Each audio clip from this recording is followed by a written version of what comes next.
Secret Wine Society back in the studio. We just tried a Chianti, and what was the second one? Second one was the Domaine Bousquet Reserve Malbec from Argentina. Which was really awesome, and you said that, how much does a bottle of that go for? It's less than $30. It's a stupid deal, basically. And now you've got us trying another one. This is even stupider deal. Here we go. Let's do it. Because this is... I think of the three that we've tried so far, and I did like the second one a lot. This is really good. Right. So that's the thing about wine. There's no one-to-one correlation between price and quality, right? Like I was mentioning, so this is from Southern Rhone. It's a GSM blend from Domaine Croze. This is their 2020 Rasteau. Rasteau. It's a $21 bottle. It's a Grenache Syrah Mourvedre blend. So they used to be just straight Côte de Rhone. Then they got elevated to have their own name. But the thing is, it doesn't have any name recognition. So you get a just killer wine for the money. It's outrageously good. So a lot of times when you, like a lot of things in life, when you get a wine, you're paying for essentially the name because it's from a well-known region that's well-known for a particular variety of wine, and you're just paying for that. Correct. But somewhere else, they could be doing essentially the same thing, but because they're not from the other place, you don't pay as much. And some of these places can be literally a stone's throw from a very famous vineyard, but they don't have the name. They could be right on the border. So, I mean, it's hard for consumers to figure out what's in the bottle. They don't want to get ripped off. They want to get what they pay for, know what. I mean, it's just hard because the labels don't tell you a lot. When I was in Ohio, they had this local news station that they had a consumer advocate on there. You do all these programs.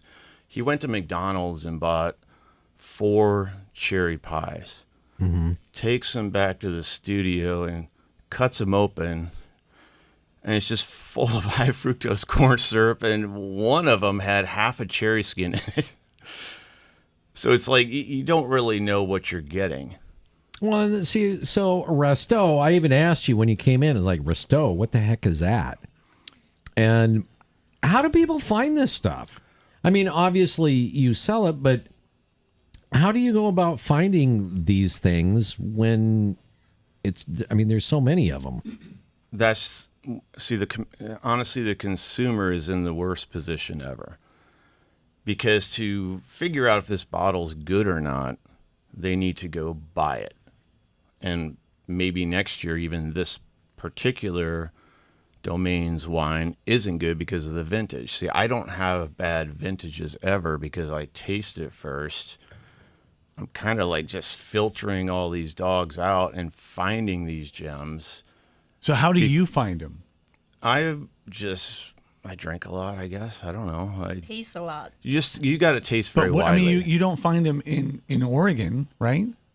Well, they have to be distributed in Oregon. So yes, you have distributors you work with, but you got to keep in mind my interests and their interests only slightly overlap. They want to sell me wine. I need to buy wines, but the wines they want to sell me aren't necessarily the ones I want to buy and sell to my. You understand? Like, there's a lot.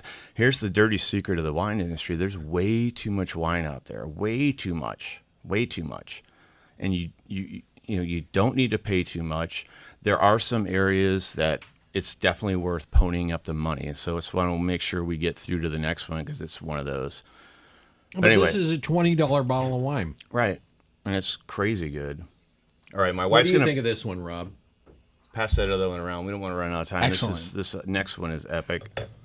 Okay, so we're ending with the epic. Here we are, epic. Now, what's... Oh, you even gave me a clean glass. Yes. We don't want to... Man, this stuff is dark. Inky. Yeah, this is not for the faint of heart, I'll tell you. So what you have, back to the Rasteau, that was 80% Grenache, 10 Syrah, and 10% Mourvedre. And that was aged for a year in 500-liter French barrels. And now we're The going next to one you have, Australia. this is Australia. We're flying around the world right now. So this is the 2020 Torbreck.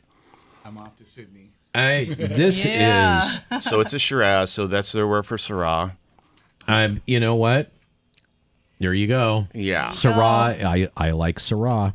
I do like, and this is really good. It is. So this is their bottling called the Struie. So this is named after the guy that started the place, actually from Scotland. So he used to be a lumberjack up near Inverness. A Scottish lumberjack goes to Australia and becomes a vintner. It's actually an interesting story. Like he was broke and he would just go. They have a lot of old vines in Barossa Valley, right? So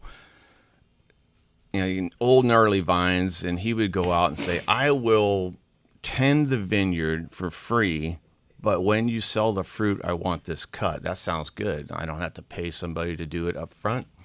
So he developed all these relationships with these people that have old vines, and just now he ended up losing control of the company because of a divorce, but that's another story. And this stuff rocks the cheddar too. Yeah. So it's a mix, right? Yeah, so Two different areas. so this one, my wife is interjecting the fact that, okay, so Barossa Valley, this is in southern, there's different almost states or territories over there.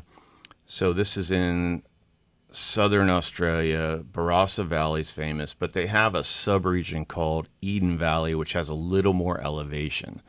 So they're getting fruit from both places. And the Eden Valley, again, you get the altitude, it's delivering some freshness. This vintage actually, it was super warm. They cut up to 70% of the fruit off the vines in some areas. So they had to really select properly. But it's gamey. So this is the 2020. God, that is a good way to describe it. Yeah. Gamey. Sometimes they say like iron, blood, stuff like that. I mean, it's crazy. And it's rich. It also I never thought I would be saying anything about a wine and say that's a rich wine, but it is. It's rich. The mouthfeel. Yeah, you could almost cut this with a knife. I feel it almost had like dried herb in there too. It's just not just fruit.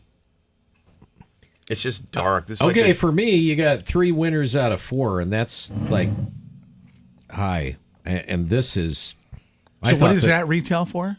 This is about 60-ish. 65? Yeah, something like that. What would you serve this with? What this would you needs pair like this some with? barbecue or something. It needs some really hefty. Some crazy creamy salmon. Smoked salmon. Yes. Smoked salmon. I go smoked Go salmon. with chocolate, since it's Chocolate. Yeah. Did you just say chocolate? Yeah. You would go with what chocolate. do you think about What doesn't go chocolate? with chocolate? Okay. Good But point. This is a very and actually, Sorry for doubting you, Don. You're right. What doesn't go with chocolate? Well, Right? here's the thing. Like, if you look up the drinking window on this wine, it's actually needs another 2 years to really start to hit on all cylinders. It needs 2 more years.